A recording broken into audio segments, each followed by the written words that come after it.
हमने अभी अनाउंस किए हैं कि 11 दिसंबर को हम मुंबई जाने वाले हैं और जो बैरिस्टर असदुद्दीन अवैसी साहब ने जो आंकड़े पेश किए हैं अपने तहरीर के अंदर, वो वही आंकड़े हैं जिनको लेकर हम महाराष्ट्र सरकार के पास जाना चाहते हैं और ये उनसे सवाल करना चाहते हैं कि हमारा ग्रेजुएशन तक पहुँचे तक बच्चा, 10th तक, हायर स्कूल तक पहुँचे तक हमारा बच्चा जो है वो इतना परसेंटेज कम क्यों हो जाता है, क्या वजह है कि हमारे पास कोई प्रॉपर्टीज़ नहीं है। तो ऐसे बहुत सारे इश्यूज़ है और ख़ास तौर से एक रिज़र्वेशन का इशू इस वजह से मायने रखता है कि अकेले सिर्फ मुसलमानों के रिज़र्वेशन को ये हाई कोर्ट ने तो कंफर्म किया था, बाकी गवर्नमेंट को किसको देना है हम यकीनन उसके किसी के ख़िलाफ़ नहीं है, गवर्नमेंट जिसको देना चाहिए दे सकती है। लेकिन अगर हाई कोर्ट उसको एंडोर्स कर देता है और उसके बावजूद भी अगर आप नहीं देते हैं तो उनकी तरफ से कुछ ना कुछ तो जवाबदेही बनती ही है। वही जवाब उनसे लेने के लिए हम 11 दिसंबर को जाएंगे और हम आपसे उम्मीद करेंगे कि आप भी हमारा इश्यूज़ को लेकर अच्छी तरह से साथ देंगे। अगर आप लोगों के कुछ सवाल है तो दूसरा ये है कि देखिए शोलापुर में भी बहुत सारी वक्फ की प्रॉपर्टीज़ है। हमको ये बताया जाता है कि मुसलमानों के पास महाराष्ट्र के अंदर 93,000 एकड़ वक्फ की ज़मीन है ना, 93,000 एकड़ की अगर हम बात करते हैं तो क्या वो सचमुच हमारे पास है? अब मैं वक्फ बोर्ड के मेंबर की हैसियत से मुझे ये मालूम है कि ये ज़मीनें जो है सिर्फ कागज़ के ऊपर रह गई है,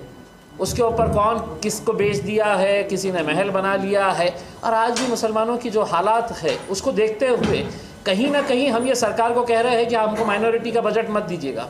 आप हमारे जो वक्फ की प्रॉपर्टीज़ जितनी है वो प्रॉपर्टीज़ वापस करिएगा और जो लोगों ने गैर क़ानूनी तरीके से इन वक्फ की ज़मीनों को बेचा है, उसका धंधा किया है, उनके ऊपर FIR रजिस्टर करके वो ज़मीनों को हमको वापस लाइए। दूसरा एक ये है कि हमारा एक अंदाज़ा ये है कि 500 करोड़ से 1000 करोड़ रुपये तक का वक्फ का फ़ंड जो लैंड एक्विजिशन के अंदर वक्फ की ज़मीनें गई है वो अलग अलग कलेक्टोरेट्स के पास पड़ी हुई है। हमने खुद ने महाराष्ट्र सरकार को हमने विनती की है कि एक मीटिंग मुख्यमंत्री साहब, उसमें रेवेन्यू मिनिस्टर साहब को बुलाइएगा, चीफ सेक्रेटरी को बुलाइएगा और उसके अंदर ये तय कर लीजिएगा कि अगर वक्फ की ज़मीन का अगर ये पैसा उनके पास रखा हुआ है तो ये हमारा हक़ है उसके ऊपर, वो पैसा हमको अगर रिलीज़ हो जाता है तो फिर तो हमको किसी से मांगने की भी ज़रूरत नहीं रहती है। तो इन मुद्दों को लेकर हम जाना चाहते हैं और भी साथ में मुद्दे हैं, लेकिन जो दो प्रमुख मुद्दे हैं, एक रिजर्वेशन का है और एक वक्फ का है और बाकी दूसरे इश्यूज़ भी है, वो आगे आगे जैसा होता है उसको हम आप लोगों को जानकारी देते रहेंगे। रिजर्वेशन को लेकर 11 दिसंबर को जो आपका मुस्लिम आरक्षण का जो मोर्चा है या रैली है उसकी रूपरेखा क्या है और उसकी आगे की भूमिका क्या है? देखिए 11 दिसंबर को हमारा कोई मोर्चा मुंबई में रहेगा ऐसा नहीं है। हम मुंबई के अंदर कोई एक ग्राउंड हमने सेलेक्ट किया है,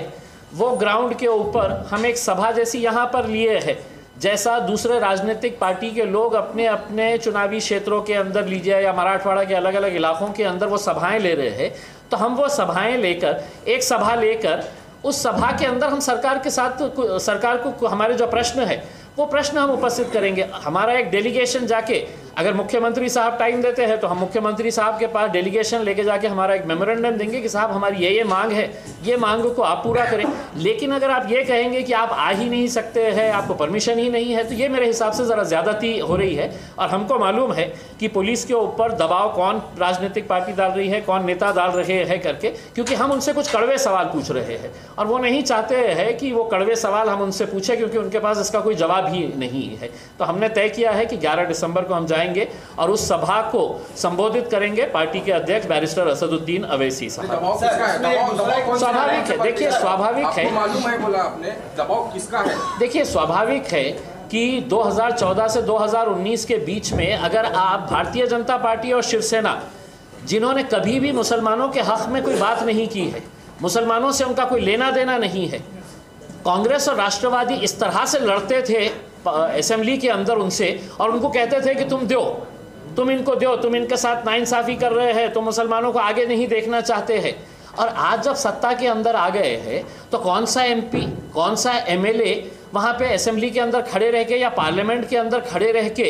आप वहाँ पे मुसलमानों के रिजर्वेशन की बात कर रहे हैं करके। राष्ट्रवादी कांग्रेस की सुप्रिया सुले ताई जो है वो पार्लियामेंट के अंदर इतना लंबा चौड़ा भाषण देती है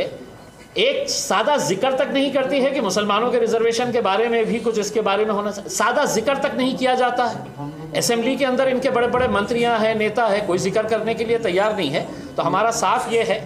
कि अब तो क्या है कि हम किससे, सरकार के अंदर बैठे हुए जो लोग हैं उन्हीं से पूछेंगे। तो सरकार में कांग्रेस भी है, एनसीपी भी है और शिवसेना भी है, हम तीनों से ये सवाल करने के लिए